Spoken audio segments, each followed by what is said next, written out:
People in the design industry are not being rejected or ghosted because they don't have the skills. It's because they're not visually articulating their expertise in a manner that a hiring manager wants to take action. Now, they're not looking for the polished article.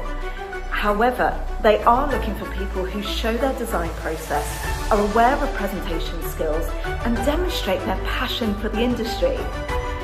Once a hiring manager visualizes you working in their offices, on their projects, that's more powerful than any big name on a CV, and that is what makes a difference when it comes to standing out from the crowd. Now, I'm making it my mission to pass on 27 years of feedback from Tier 1 companies in our Portfolio Masterclass, where you'll cover how to present your work and what drawings to include, depending on your job title. You'll learn all about the meaning behind fonts and colours, as well as learning those all-important presentation skills.